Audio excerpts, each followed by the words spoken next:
At the end of last lecture, we were talking about the equation of state of a fluid, and that is shown on the panel on the left. We talked about the phase diagram in the pressure temperature plane. We talked about what happens when we take a fluid and compress it from the gas phase to a small volume at the constant temperature T. And at the end of the lecture, I showed you that if we examined the coexistence curve, namely the points at which the pressure stays constant as you reduce the volume. These horizontal lines up here, as I read the pressure volume isotherms, we saw that those mapped out a surface like this. If we looked in the temperature density plane, as I go down in temperature, I reach a point where now a fluid breaks up into two coexisting phases, a gas phase at low density and a liquid phase at high density. And we saw that at least I told you that the density difference between those phases as I go below the critical temperature Tc scaled as Tc minus T to the power 0.327. In other words, the same exponent that we saw for magnetic systems. So what we discovered then at the end of last lecture was that what I told you was that the critical exponents were in some sense universal. We didn't see any difference between the behavior of a magnet and the behavior of a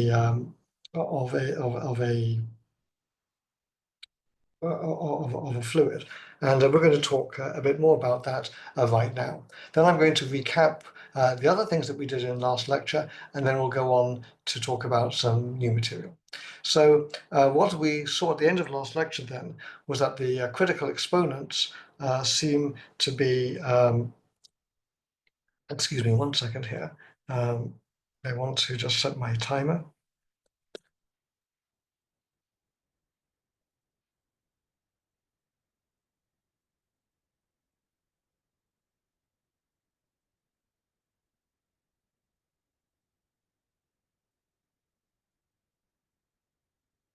Done.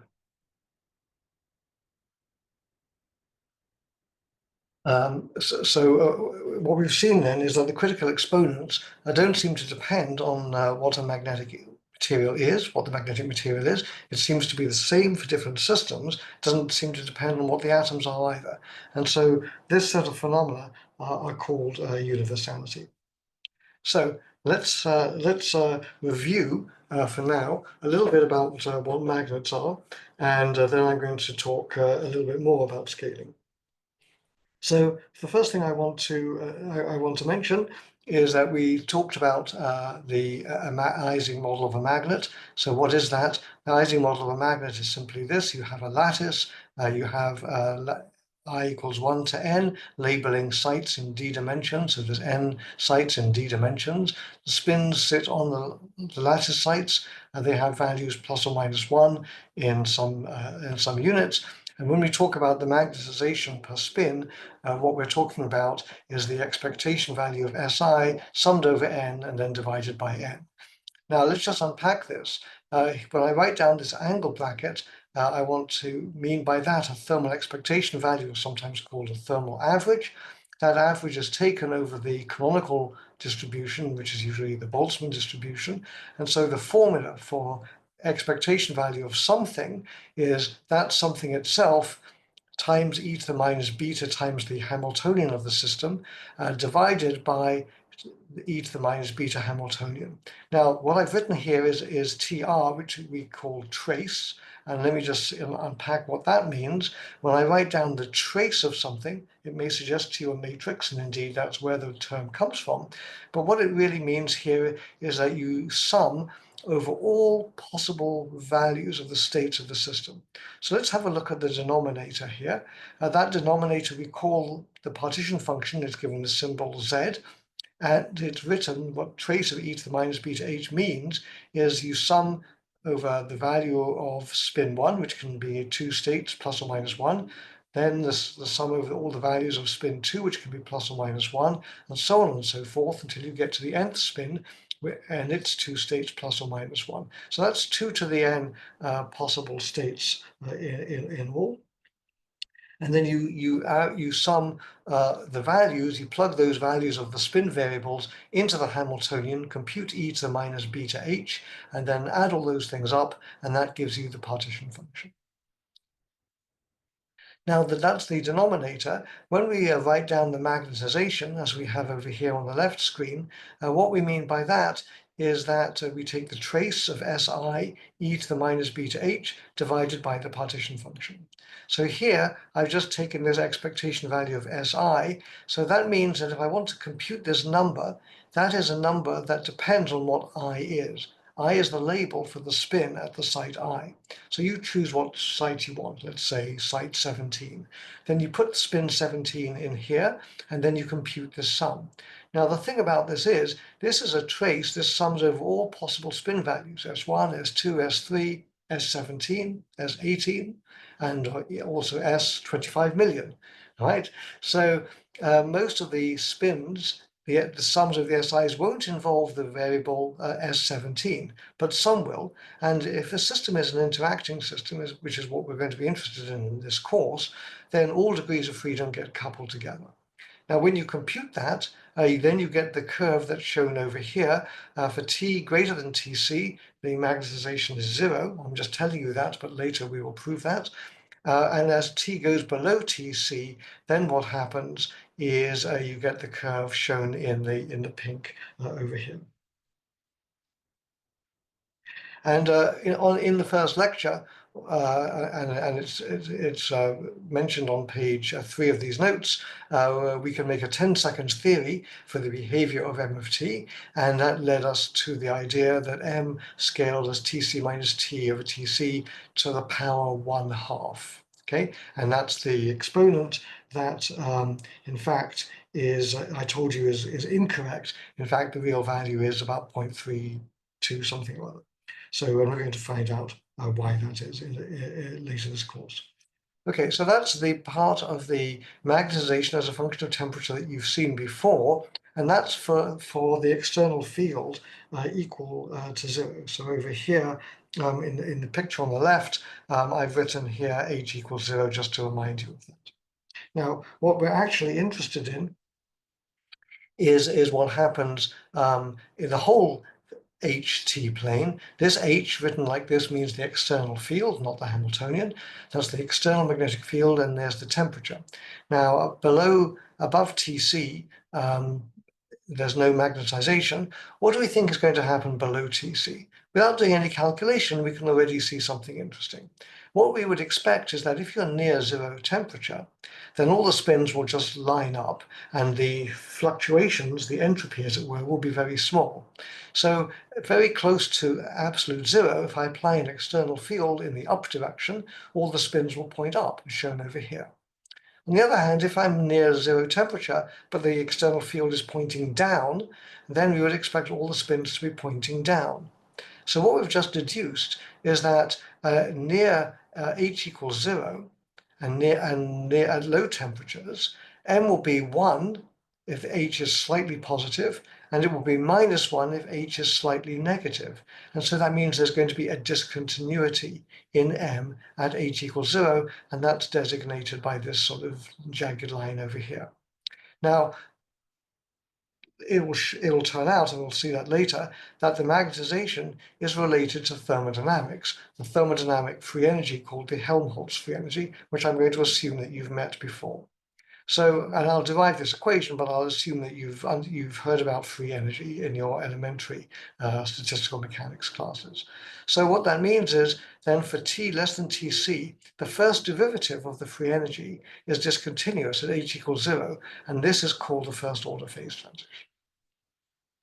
Now, I also want to explain the universality, that it is that the magnetization of a magnet can be something like the density in a liquid. So the idea here is a thing called a lattice gas. And the basic idea is very simple. Take a configuration of a crystal of a bunch of spins, as shown over here on the left, and let's just make the assignment that if spin is up, that means there is an atom at that site, and if the spin is down, it means there is no atom. And that means that I can map every every configuration of the spins to a configuration of atoms. So for example, this configuration here, spin up, down, up, down, down, that would look like the configuration over here of this lattice gas. And so now you can see that it may not be so surprising that there is universality between the magnet and the lattice system. Now, last time we didn't just talk about the phase diagram of a magnet and of a liquid and gas. We talked a lot about dimensional analysis and about scaling, because that's what we're trying to understand in this part of the course. So let me just remind you what we did. We talked about dimensional analysis, and the idea in dimensional analysis was that we write down the problem variables in terms of dimensionless groups. They're not unique, but we can write them down in this way. We call them pi, pi1, pi2, and so on. And then let's suppose we want to calculate some particular quantity. Its dimensionless version we'll call pi. We know that that has to be a function of other dimensionless groups, and so it has to be a function of pi1 up to pi n. And that's the only thing that dimensional analysis tells us. But the value of dimensional analysis is that it can help us reduce the number of degrees of freedom that we have to calculate. Now, just by expressing things in dimensionless groups, we have already reduced the number of potential variables that there might be in the system. And I explained an example of that last time when we talked about the shallow water waves. Now, then the second thing that we talked about last lecture was, well, if one of the variables, pi1, let's say, happens to be small, then you might say, well, we can just set it equal to 0. It's negligible. And so you might say, well, then we can just ignore that variable. And so we've reduced the number of degrees of freedom we have to think about even more. Well, that's not quite true. And we talked about two types of asymptotics. Type 1, which you might think of as common sense asymptotics, where the limit as pi1 goes to 0 is actually well defined and exists. And so we can just replace pi as some function of 0 and then pi2 up to pi n. And so we've reduced the number of degrees of freedom we have to worry about. But there's other problems where that doesn't work, and that limit is singular. And in fact, as you take the limit, pi1 goes to 0, this function will either go to 0 or to infinity. And one of the ways that this can happen is as shown over here, that as pi1 goes to 0, we can write that pi goes as pi1 to the power alpha, and then some new function of pi2 over pi1 to the alpha 2, pi3 over pi1 to the power alpha 3, and so on and so forth. And this is called intermediate asymptotics of the second kind. And I told you, without showing you why, but we'll see that in this course, that everything we're talking about in this course to do with the emergence of emergence and phase transitions, all of these phase transition problems are examples of intermediate asymptotics of the second kind. And then lastly, to recap what we just talked about, we've seen that the phase diagram of magnets has a second order phase transition, a continuous phase transition as I go below Tc, and a first order transition as I go from H being negative to H being positive, as shown over here. Okay. So then we talked about the universality. I'm not going to go through that again, and now I want to get to the new topics. So now I want to talk about what we're going to do in today's lecture. So what we're going to do in today's lecture is I'm going to introduce a specific mathematical model of a magnet, the Ising model. We'll talk about its properties, and I'm going to show you that phase transitions are impossible. We're going to talk, we're going to talk about a concept called ergodicity breaking, and we'll talk a little bit about the idea of mean field theory. So let's get started. So this I'm going to call section 1.2, and we're continuing with that.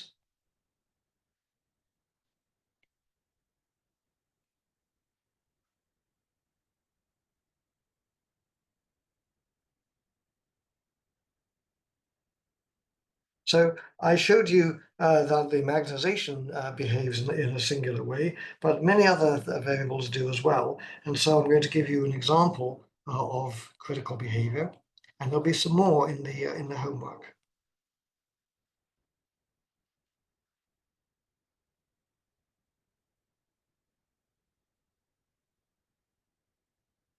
So first of all, I want to talk about a thermodynamic one. I'm going to talk about the heat capacity.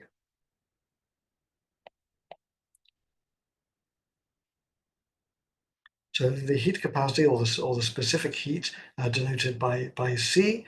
So the heat capacity behaves in the following way.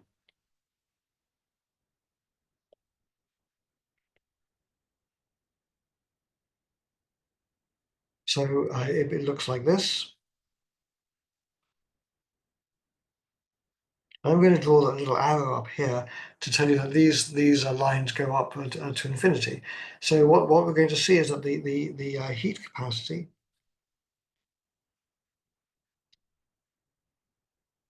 or specific heat capacity per unit volume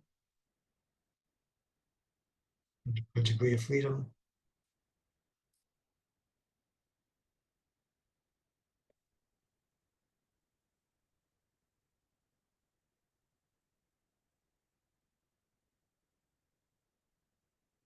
this behaves in the following way. Near a phase transition, it goes as T minus Tc over Tc to the power minus alpha as T tends to Tc from above or below. So what I'm telling you is that various thermodynamic variables actually diverge at the phase transition, and uh, and uh, and so we want to actually understand where these divergences come from. This is obviously very singular behavior. So there's many other examples of equilibrium behavior. Now let's talk about something slightly far from equilibrium.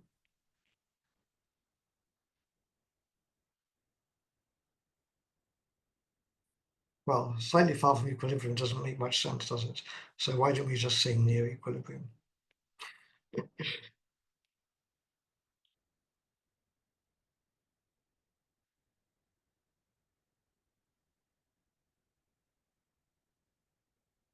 So if we're near equilibrium, so the example I'm going to talk about is the viscosity of a binary fluid.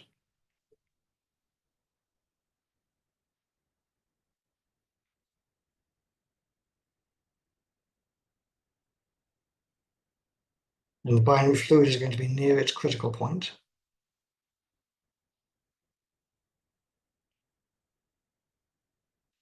So the binary fluid is a mixture of two fluids, and we're looking at the binary fluid just near its critical point.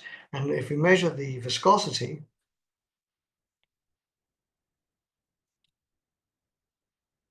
I'm going to plot that as log of T minus Tc over Tc in logarithm of the viscosity. Then that again looks like a power law. So that's what the data look like. This is a transport coefficient.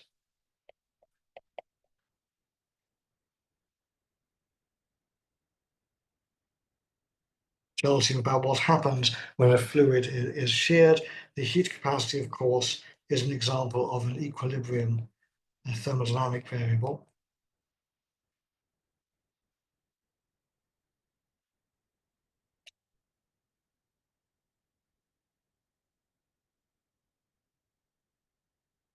And so these are some of the examples of how you can get power laws in statistical mechanics.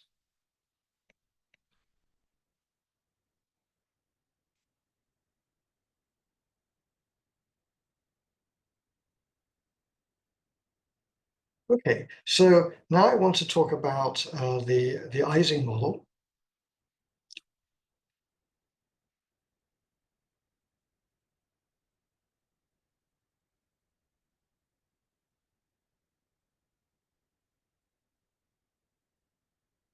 So again, we're going to have our lattice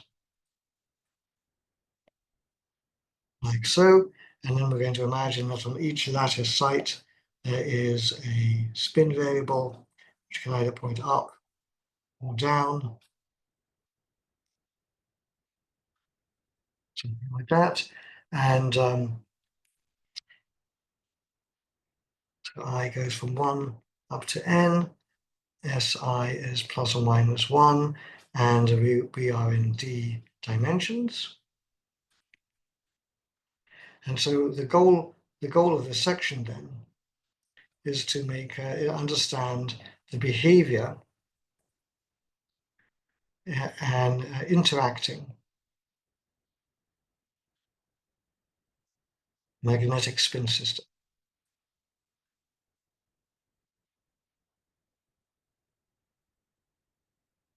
So let's be precise about what this model is. So here is the Hamiltonian. I'm going to just write it down, and it looks like this. So let me write it down, and then I will explain to you what we mean.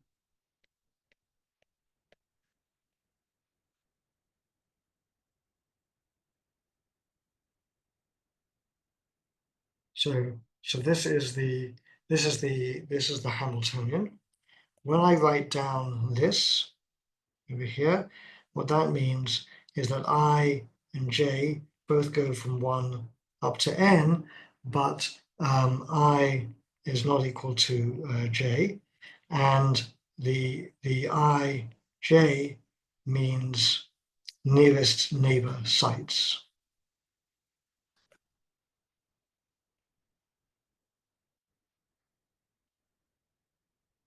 So if I look over here, say this site and this site, those sites are nearest neighbors.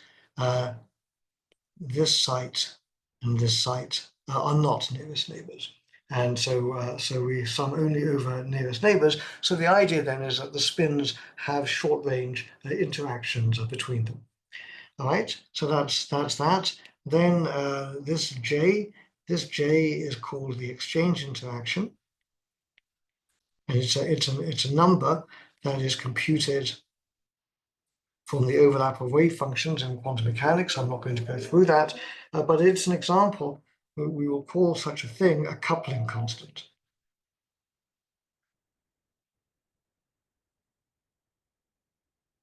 We call it that for obvious reasons. It couples together two degrees of freedom, Si and J, if I and J are on nearest neighbor sites. Then this H over here, so this is an external magnetic field.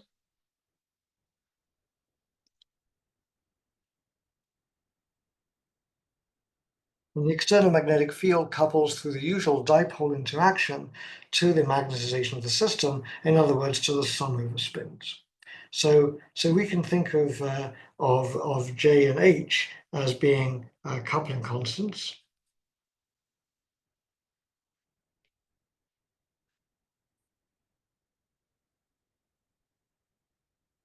And we can think of these terms like sum over ISI and sum over IJ, SI, SJ. Sometimes we will call these terms local operators, meaning that they are functions of the degrees of freedom. They act in certain ways, and so we can think of the Hamiltonian as written down in a generic way.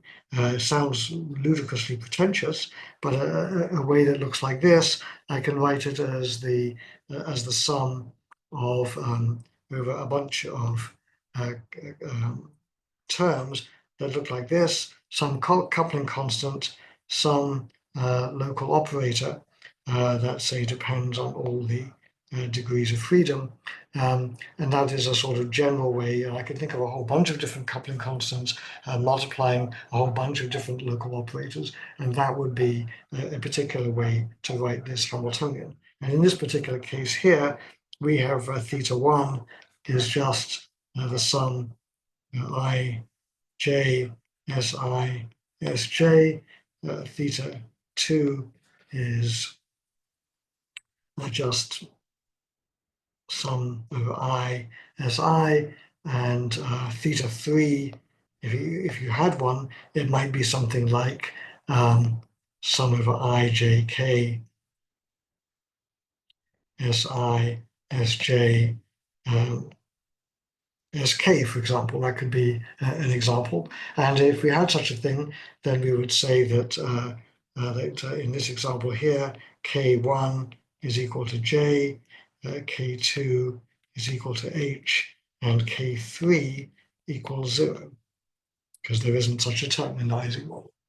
Now, you may think this is completely pretentious and so on, but actually this generalization of what we mean by a Hamiltonian is actually rather useful, because it's one of the things that we have to do in statistical mechanics, when we think of it in the normalization group terms.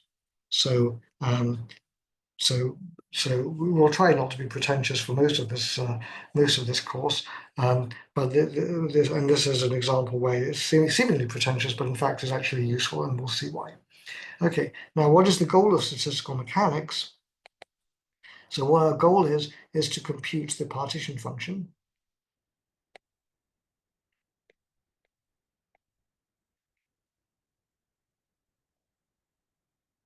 At least if you're doing equilibrium statistical mechanics.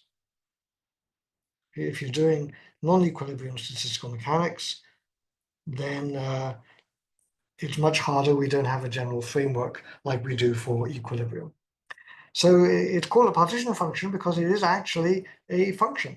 So let's write it down. The partition function looks like this. It's a function of t. It's going to be a function of a bunch of other variables, which I'll say what they are in a minute. But let's write down what the formula is. So the formula is you sum over all degrees of freedom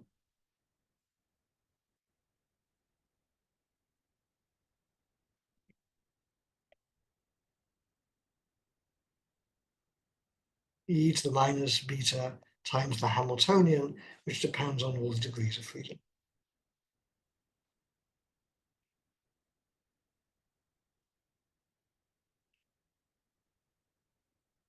Okay, and we know how to do that in this particular case. So in our particular case, it's going to be the sum over S1 is plus or minus 1, the sum S2 is plus or minus 1, etc., etc., etc., up to Sn e to the minus beta times the Hamiltonian, which depends on all the SIs. And how does it depend on all the SIs? Go away. What the heck? Thank you, Zoom. Thanks so much. How does it depend on all the SIs? Well, it depends on it precisely as shown over here. It's this particular function, like so. So I've written, so this thing, as you know, is trace e to the minus beta h, as we've talked about. I've written it out this way because I want to make another point, which is that when we're summing over these variables here, these are what I call dummy variables. So you're summing over their values, and there they are inside the Hamiltonian. And so when you sum over them, then the thing that you have left is what the partition function depends upon. So first of all, we can see it's going to depend on beta. Remember, beta is 1 over kt.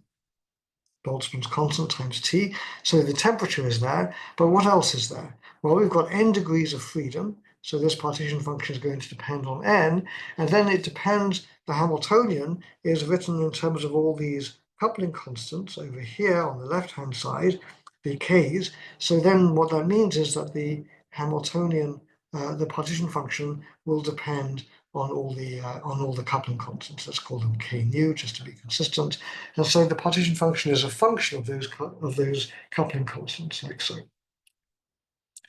Okay, so that's the rules of statistical mechanics.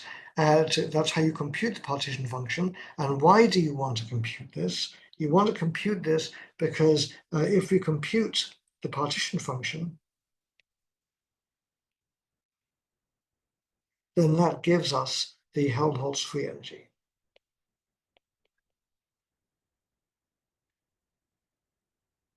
And if you look in a not very good book on statistical mechanics, it'll say, well, the Helmholtz free energy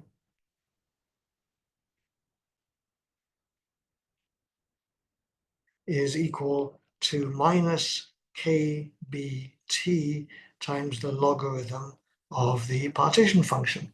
And it's a completely true statement, but I don't think it's a very nice way to write it. And I want to write it in a much more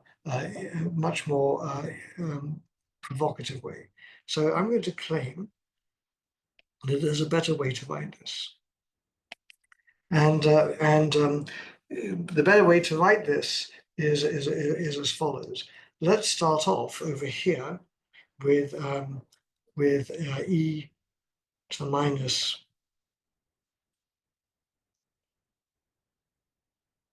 beta h. And then what we know is that if I take the trace over all the degrees of freedom of that, then at the end of the day, I will end up with e to the minus beta times another energy, which is the free energy. Okay, so that this statement is equivalent to the f equals minus kt log z. So these two things are the same, but this is a nicer way to write it. And I'll tell you why. It's a nicer way to write it because here we're talking about the microscopic degrees of freedom. And over here, we're talking about the macroscopic degrees of freedom. In fact, there's no degrees of freedom at all. There's just the variable, the Helmholtz free energy. So this is thermodynamic, and by definition, if it's thermodynamic, it's macroscopic. Now, if you remember, we talked about how we can think about different levels of description in a physical system. And so you might say, well, suppose we could take these microscopic variables, lump them together into some other variable, then we could have a description that is valid at an intermediate scale, something in between the lattice spacing, which is microscopic, and the thermodynamic scale, which is fully macroscopic, and that's true. You can, and so you can write down an intermediate degree of an intermediate level of description, which I'm going to write mysteriously like this.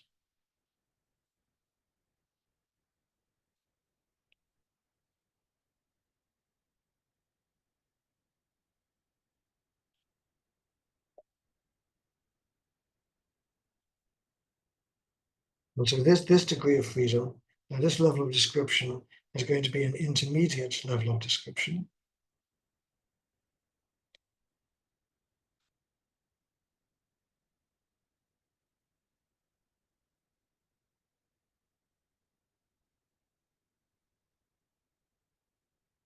And in this level of description, psi is a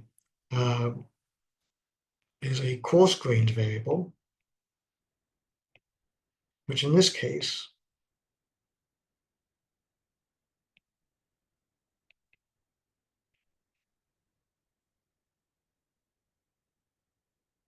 some local spatial average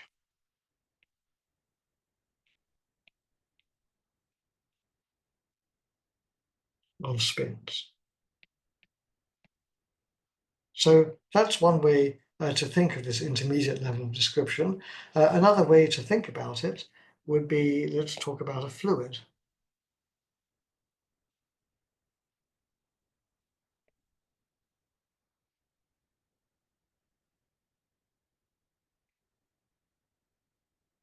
So I introduced this term coarse-grained level of description.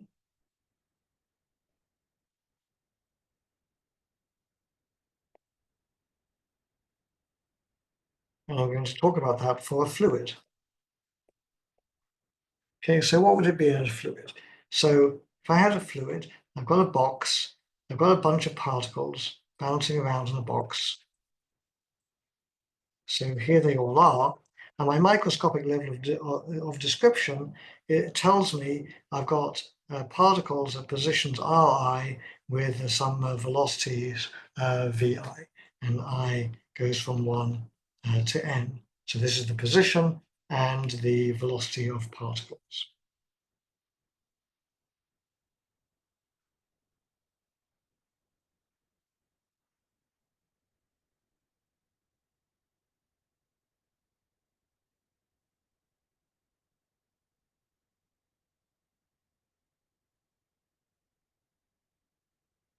Okay, so yeah, nothing special about that. But if I really want to think about, say, fluid mechanics, I really don't want to worry about each individual degree of freedom. So what I will do is I will draw some lines in here, and in this particular volume, in this little sub-volume, let's call it, I'll count. I'll say that there's many particles, and that means I can work out the average density.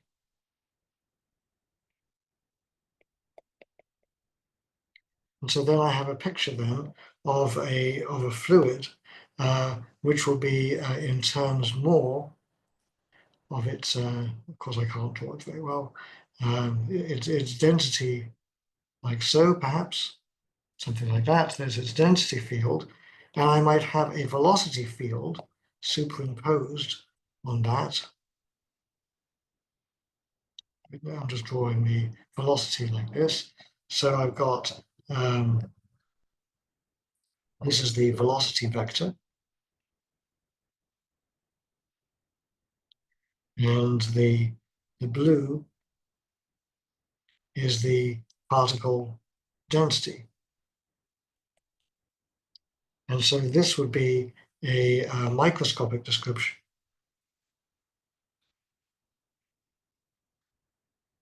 And this would be an intermediate level description. And so if I use either of these two levels of description, I should end up being getting the same thermodynamics. They're both fundamentally equivalent. And so what that means then is that at this level of description, you can ask, well, over here, you could say, well, what is the analog of the Hamiltonian?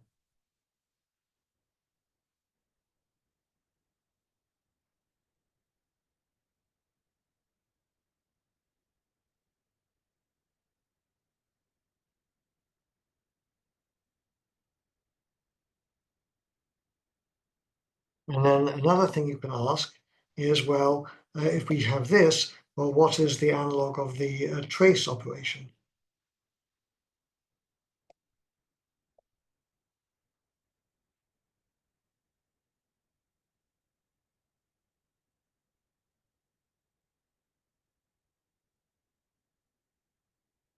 And and so I'm not going to answer those questions today, but I'm just going to tell you that over here on the left-hand side, so this thing here is called a functional integral.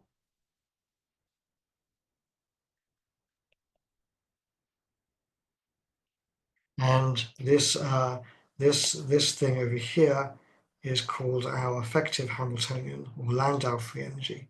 I'll just call it effective Hamiltonian for now.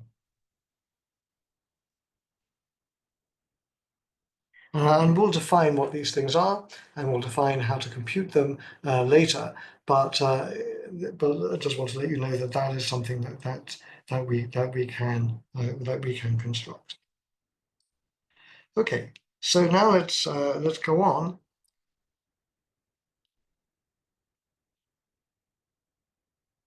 And ask ourselves, what do we mean by a phase transition?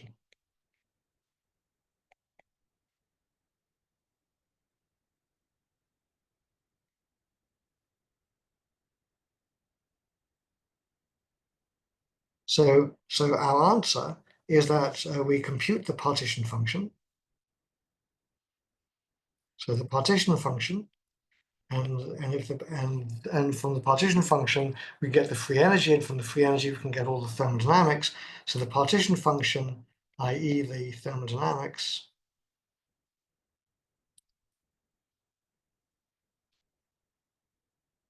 is non-analytic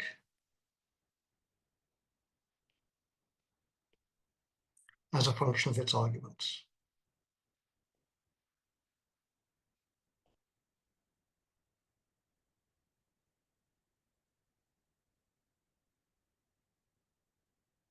And that's what we mean by a phase transition.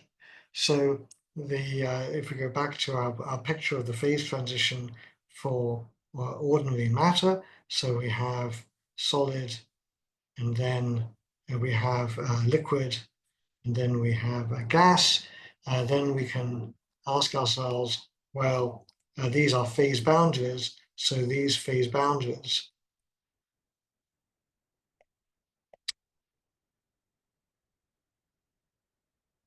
are the loci of all points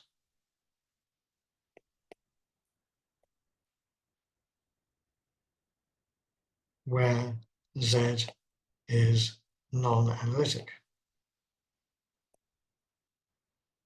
Okay, so that's what it means.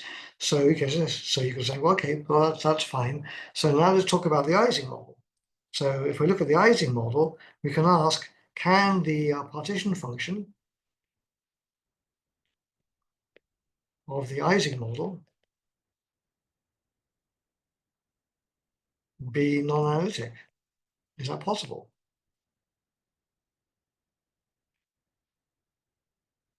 So let's think about this. Well, we know how to construct the partition function. So the partition function is written down over here in the middle of the page on the left-hand side of the screen, and it's basically just a sum of exponentials. In fact, it's a sum of 2 to the n terms of different exponentials of a bunch of variables.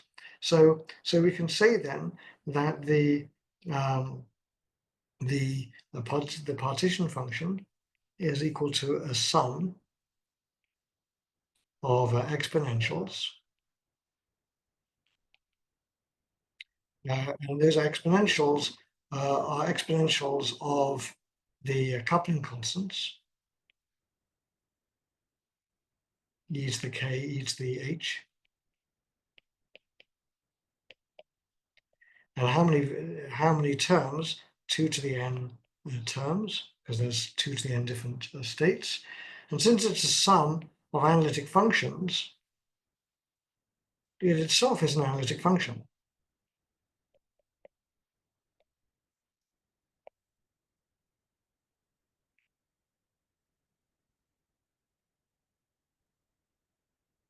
And so what that means is that the answer to the question is no. No. Phase transition cannot happen in the Ising model.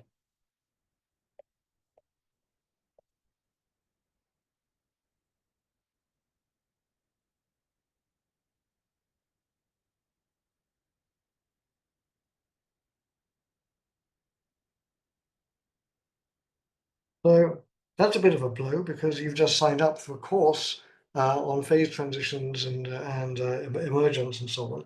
And we've just started we've just started by saying that you can't have a phase transition. So that's a bit strange. Well, let's dig into this a bit more. So we'll bear this discouraging result in mind, but let's think about this a bit more carefully. So normally what we do is we have a problem, because we normally are dealing with very large systems. So normally we will calculate the not the Helmholtz free energy itself, but the free energy per unit volume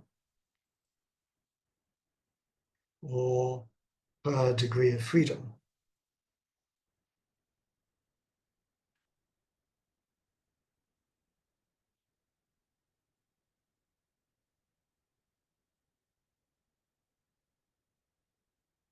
In the Ising model, that would be n, for example. So what we expect then is that the free energy will be proportional to the system size. So we could say the volume of the system times the bulk free energy. And then there might be terms that come from the surfaces, if there are surfaces of the system, boundaries. So I'll just write that for now as surface terms. And this bulk free energy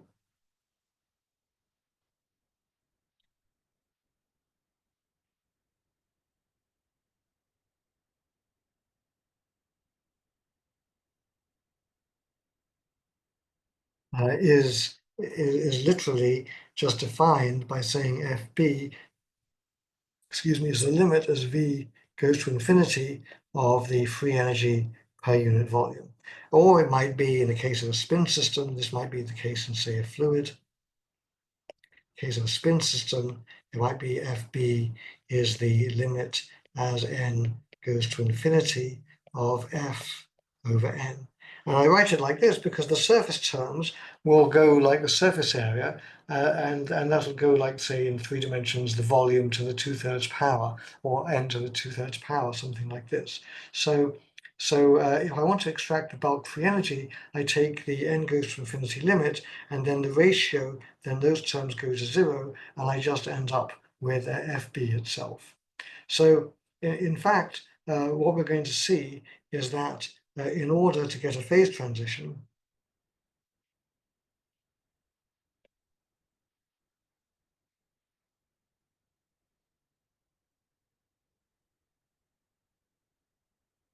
we have to take n goes to infinity.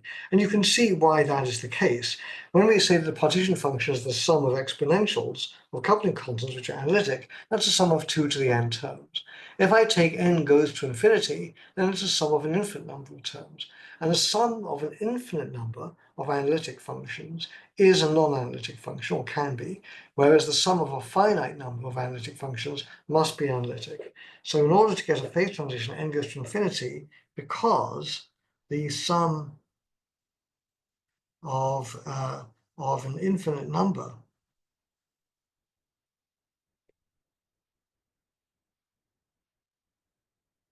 of analytic functions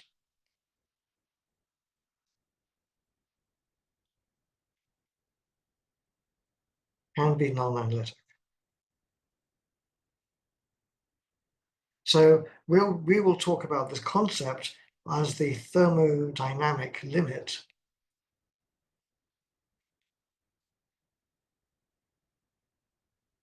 And by that, what I mean is you take n goes to infinity, v goes to infinity, but the ratio of n over v is equal to the density, say rho, and that is fixed. And that would be what you would have if I had the thermodynamic limit for a fluid.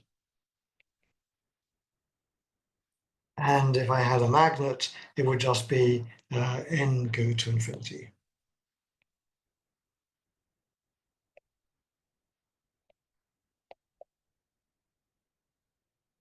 Okay, so that's the idea that we need to take the thermodynamic limit in order to see a phase transition.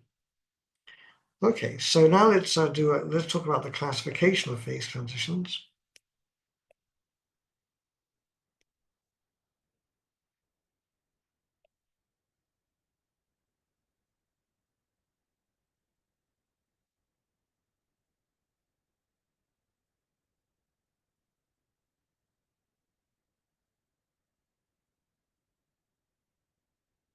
So I'm going to be talking about the bulk free energy, FB, and that we know is going to be a function of all the coupling constants in the system. I'll just write them like that. And this function is a non-analytic. So the points in coupling constant space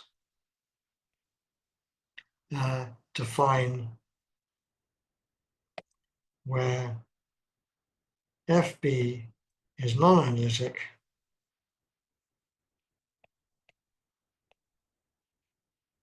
that gives us the phase boundaries.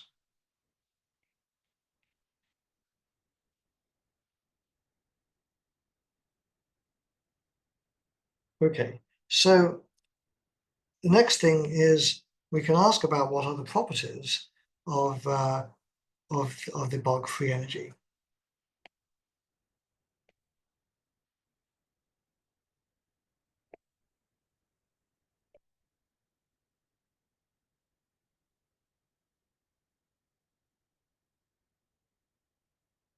And so here I want to refer you to the book chapter, so see section 2.6 in the book, my book Lectures on Phase Transitions in Renormalization Group, for more details. But the first thing I want to tell you is that we can easy to show that FB of K is a continuous function.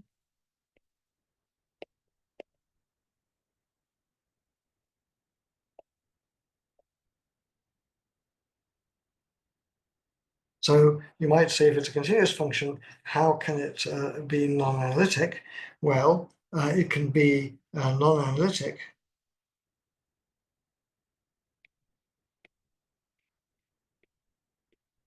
in multiple ways. So one way would be that that there is a derivative discontinuity.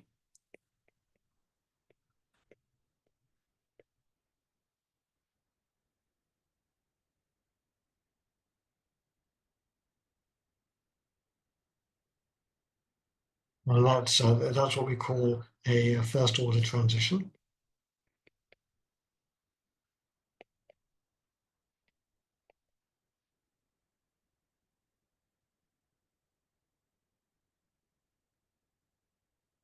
That's the first way. And another way that can happen is that df b by dk is continuous,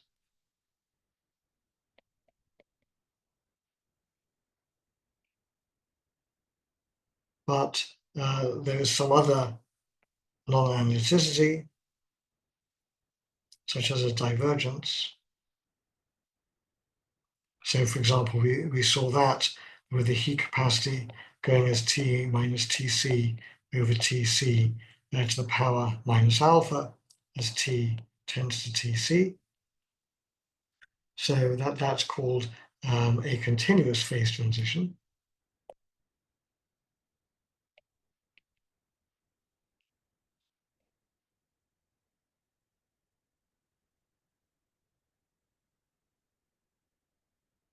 This one here is called a first order phase transition. The continuous phase transitions, that's a better term than the older term second order phase transition, which we'll sometimes see, which is due to Ehrenfest.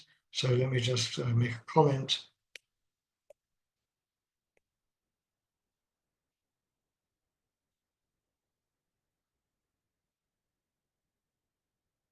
Ehrenfest in the about 100 years ago,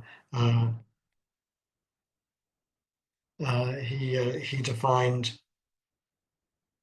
nth order phase transitions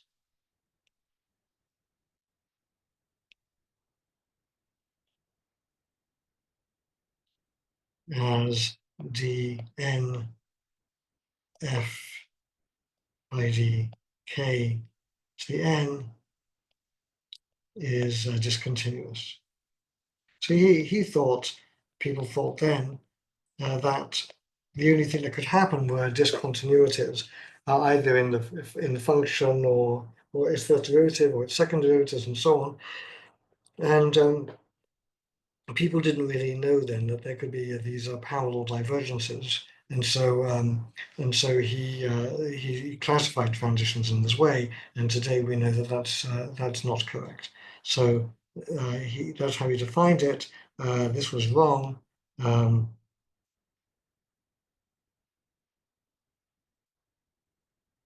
because you can have other singularities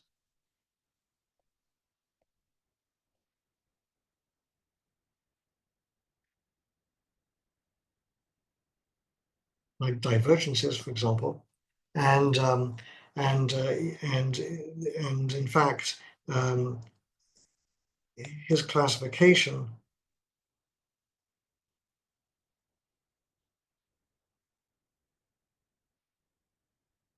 would work mostly uh, in what's called mean field theory, which we'll talk about. Um, in many cases.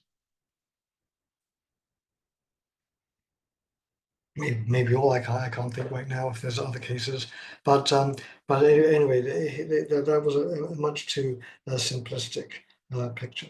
So let's now talk about the specific properties of the Ising model itself. So now let's talk about that.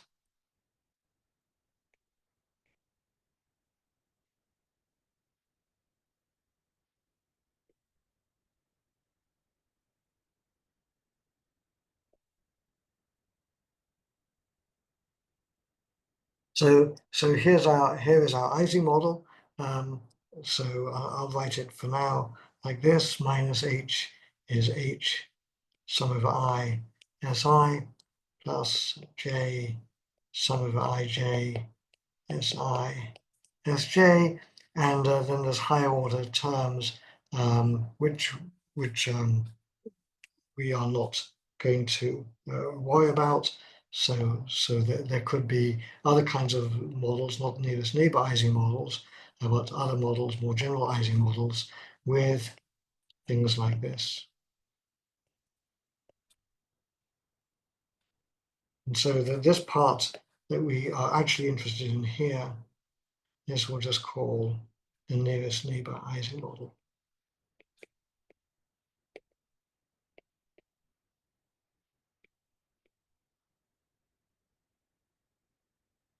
Okay, so then we can say that the free energy of the system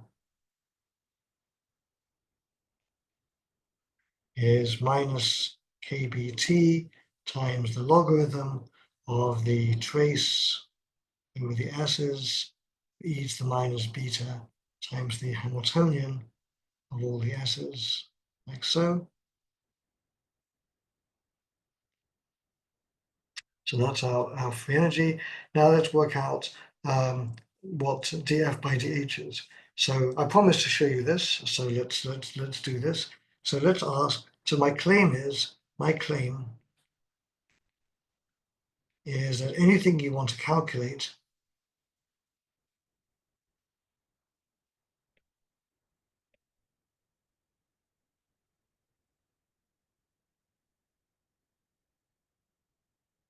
can be written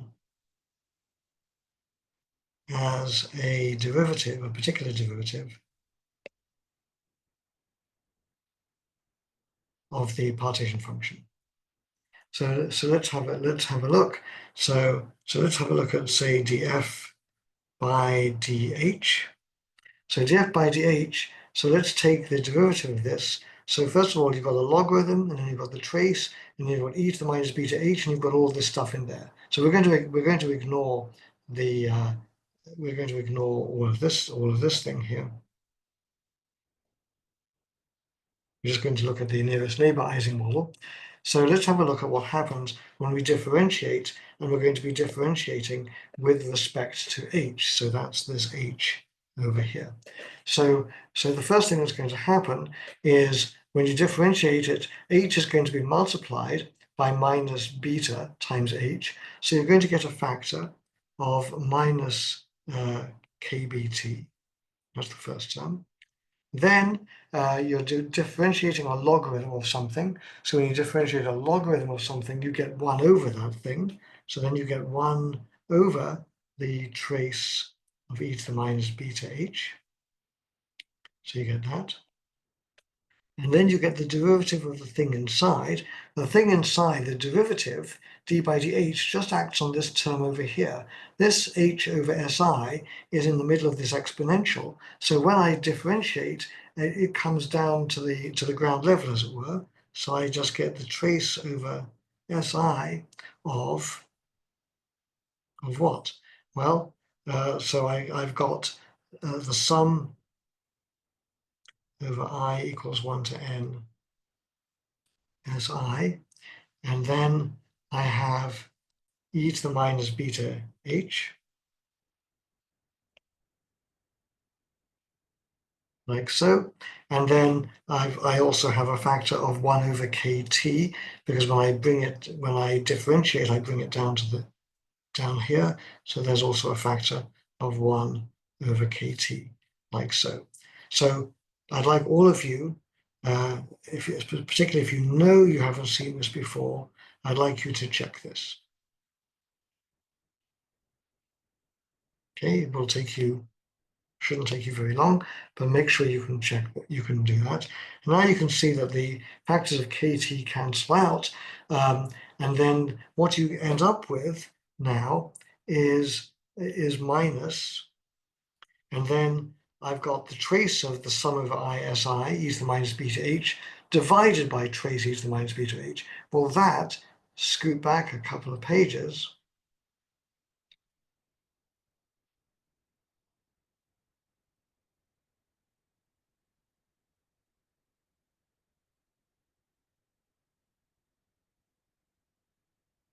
and that, as you can see, that is just what we mean by the thermal expectation value of the thing, of the sum over Si. So I can say that this then is minus the expectation value, sum from I equals 1 to n of Si. And that, of course, is just the magnetization times n. And so now what I have is that m is equal to minus 1 over n df by dh. So if I want to compute the magnetization, I just differentiate the free energy with respect to h. And so now what does that mean for our phase diagram? Well, we saw earlier, we saw that as t goes to 0, and in fact as t is less than tc, so let me actually write it as t is less than tc, because that's also true, that for t less than tc and h going to 0 plus or minus, there is a discontinuity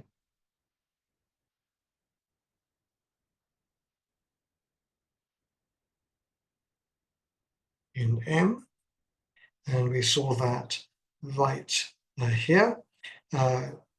Here's the discontinuity. Saw that right over here, there's a discontinuity in m, and so that means that there is a first order phase transition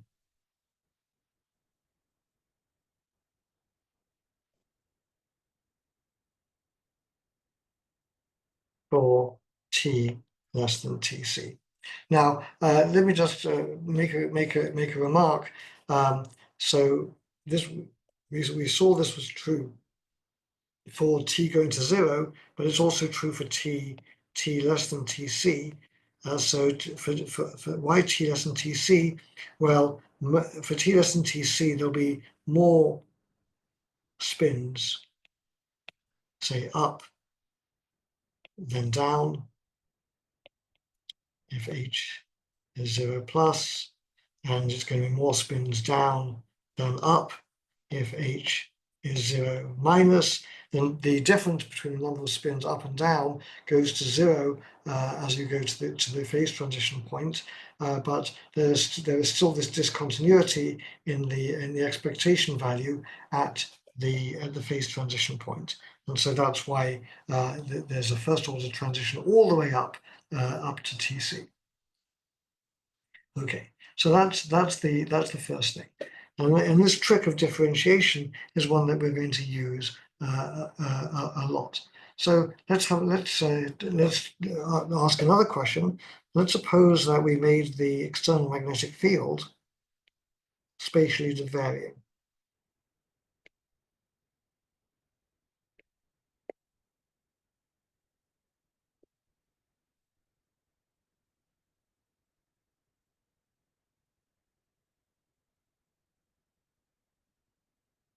Okay? So what that means is I started off with a uniform magnetic field, and now I've got an external magnetic field that is a function of I.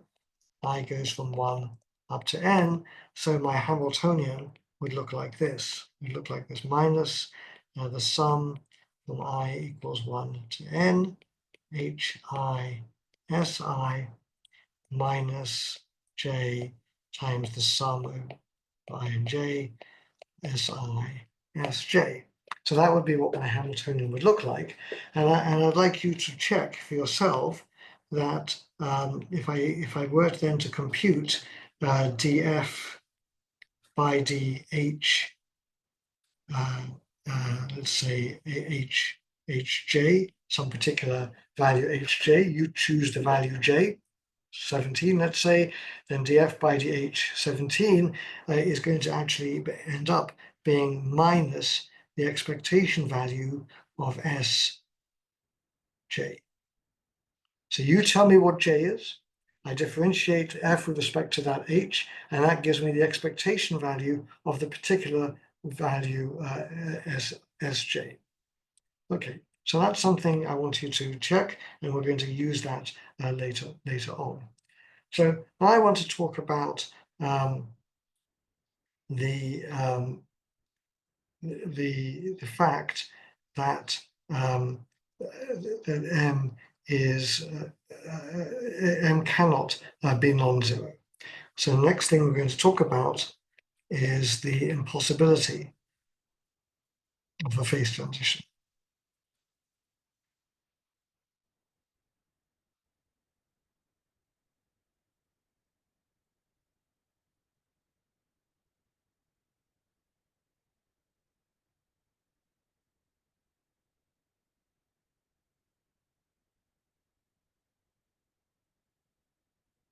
Okay, so this is what we're going to do now, and we're going to see this by using arguments related to symmetry. So I want to show you a certain type of symmetry. So we're going to see that this is a consequence of symmetry.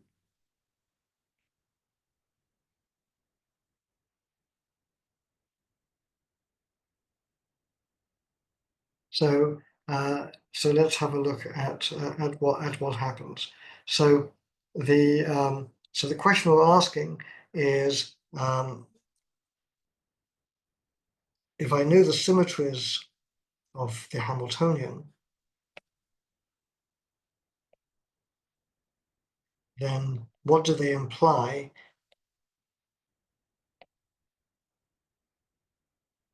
about the thermodynamics?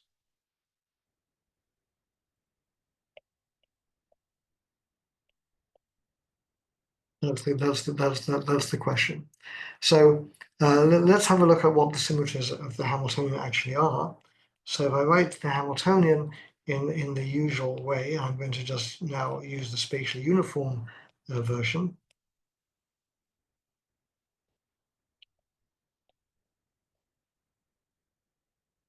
So we have it like this.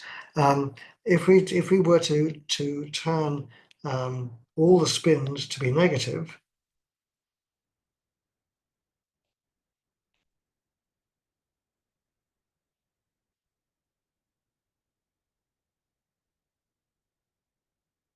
so this we can think of as being a spin flip,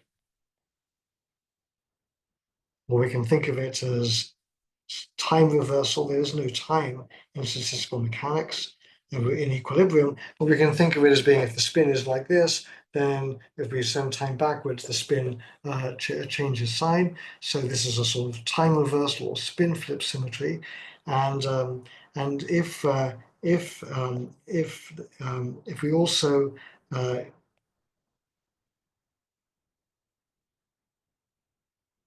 flip the sign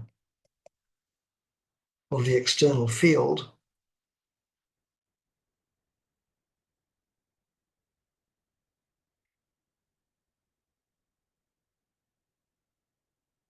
then what happens? Well, uh, the the first term has got a minus h times the sum of a minus si, so the minuses cancel out. And in the second term, each of the si's is multiplied by -1, so -1 times -1 is +1. And so what that means is that if I make this combination of two transformations, then the Hamiltonian as a function of all the spins being flipped and the external magnetic field being flipped. That is the Hamiltonian when everything was as we started. And so this is called the symmetry is a symmetry of the Hamiltonian. This is sometimes called time reversal symmetry.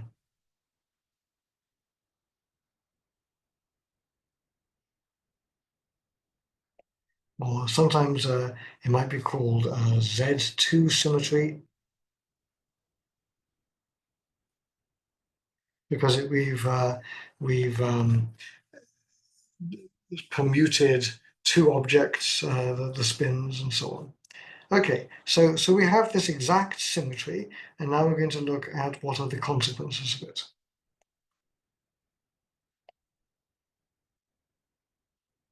So the strategy that we're going to do here is we're going to plug the symmetry into the partition function and see what happens.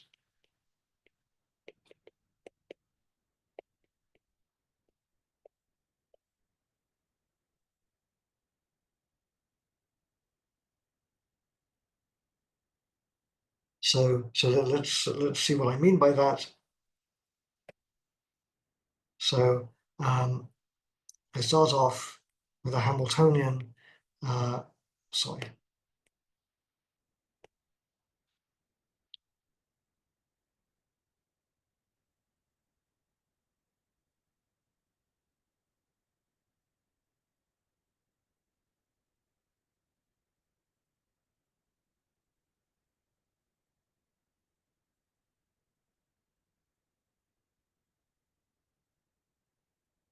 We'll start off with that. So now let's plug this into the partition function. So I can say, well, if I take the partition function and I reverse the sign of h, so my partition function is going to be then the sum over all the degrees of freedom. I'll write it like that. E to the minus beta h, and then minus h in here, j, and then my si's. So that's all it is. All I've done is focus on the first degree of freedom, the first term, the h.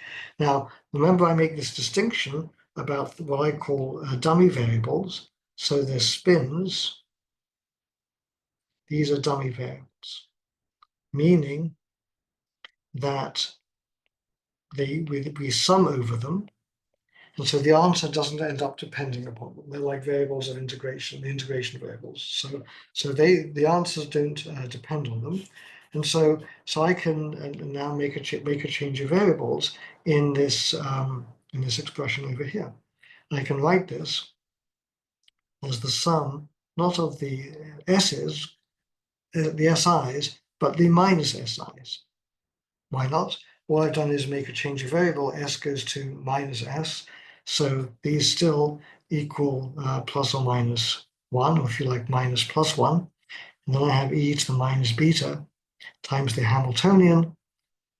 of minus h j, and then now up here I've replaced all the s's by minus themselves, which I'm allowed to do. So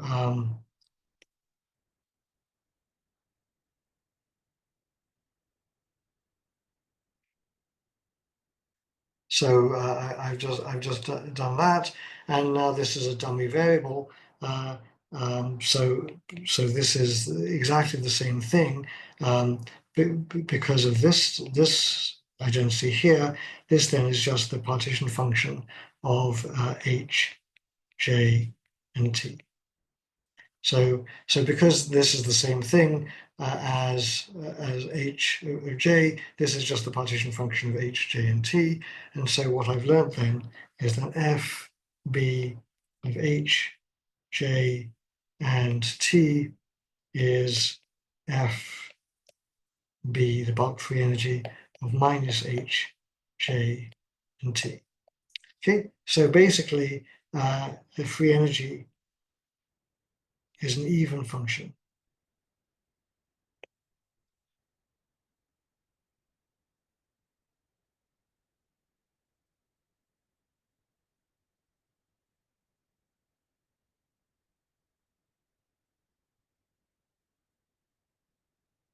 Okay, so that's an exact result.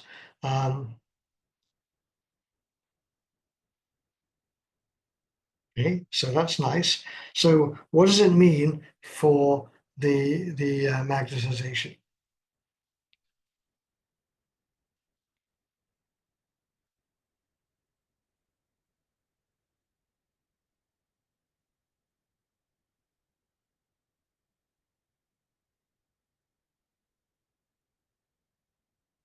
So for the magnetization, what I've just told you is that F of H, J, and T is equal to F of minus H, J, and T. Let's not really worry about the J, so I'll just forget about that. So if that's the case, then if I differentiate it, well, I know that the magnetization as a function of the external field is equal to minus dF by dH. So we know that that's true, but I also know that f itself is an even function. So I can write this as minus h by dH. And I can write this is df minus h by d of minus h. And so this thing is then minus n times the magnetization of minus h. So what I've just proved to you is that m of h is equal to minus m of minus h. And that's an exact statement. Okay, so the magnetization is an odd function of h. So if I now set h equal to 0, then that says that m of 0 is equal to minus m of 0. And the only way that can be true is if m of 0 is equal to 0. And so what I've now proved is that exactly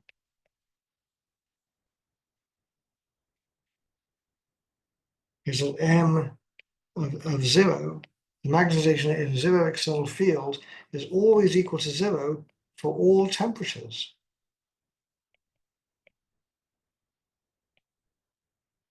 And that means that there is no phase transition.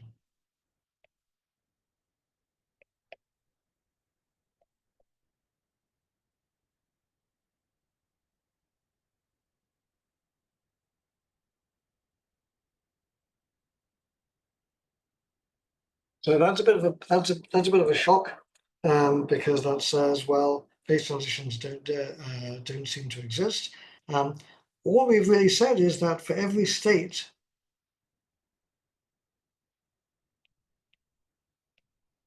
in the thermal equilibrium,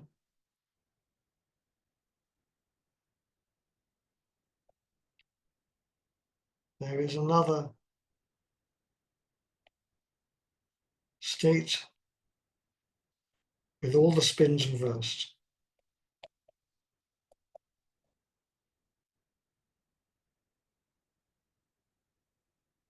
And so when we average over all of the states,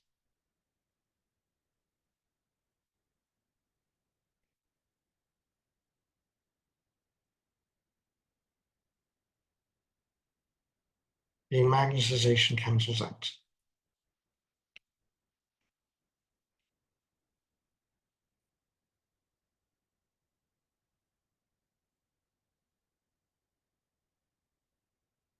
Okay, so that's very subtle, and we need to understand that.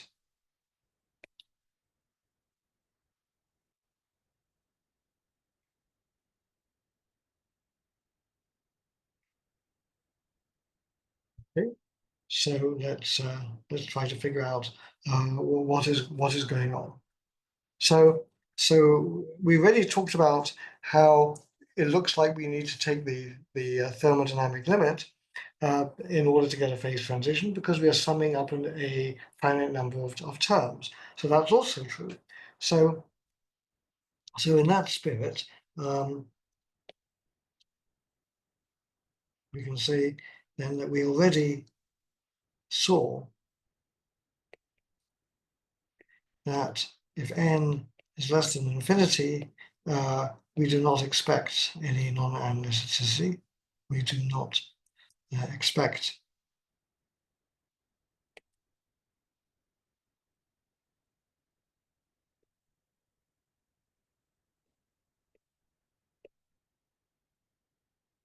so what might happen when n goes to infinity?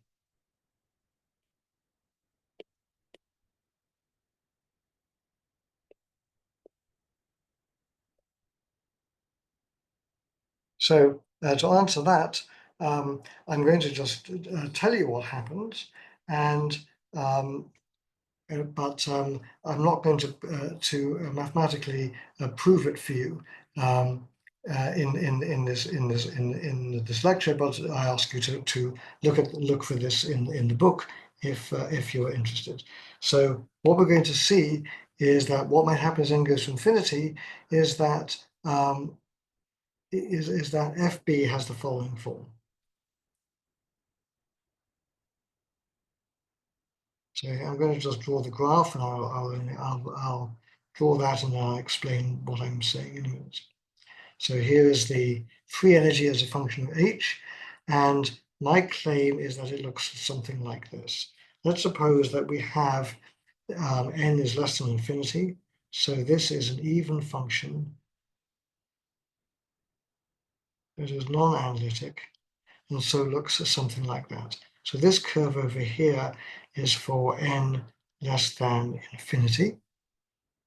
I claim that when when n goes to infinity, what actually happens is this thing becomes like this.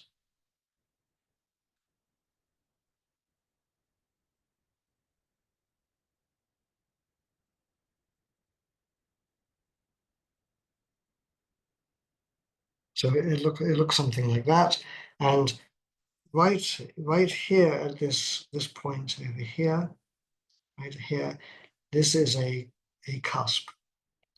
And this makes perfect sense, because remember, we already proved that there should be a discontinuity in the first derivative of f as a function of h.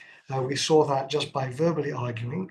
So what this, if this picture is true, then what this says is that fb as a function of h looks like this: some value fb of 0 minus something, which I'll call the spontaneous magnetization, times the absolute value of h. That term over here is the cusp, and then there's higher order terms, which I will write like this, where sigma, the exponent, is greater than 1. And then this behavior here corresponds to the following. As I take the limit as h goes to 0 plus or minus, and m is minus df B by dH, and that is equal to ms if h is greater than 0, and minus ms if h is less than 0. So what this picture tells us is that this discontinuity means that the free energy has to have this cusp, therefore it is a non-analytic function, and so that's how we get the phase transition. Now here's another very instructive way to think about this. So let me draw here the magnetization as a function of H. So here is external magnetic field, and here on the vertical axis is M. So let's first of all draw what we expect for M, for n being less than infinity, for a finite number of degrees of freedom. Well, we know that M as a function of H has to go to 0 at the origin. So here's the origin over here. So if n is less than infinity, this behavior is going to look something like this.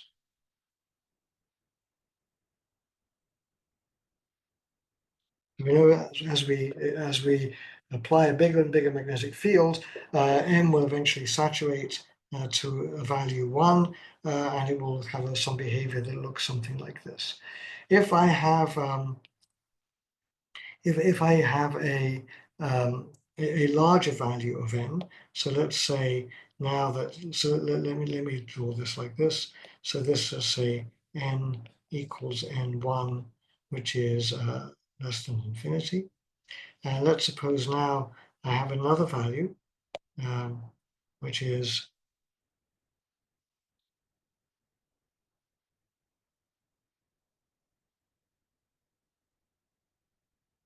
like so. So in this case here, n is n2, and n2 is greater than n1, and but it's still less than infinity. So that's this curve over here. And then if I take the infinite limit, then what this is saying, so I get something like this.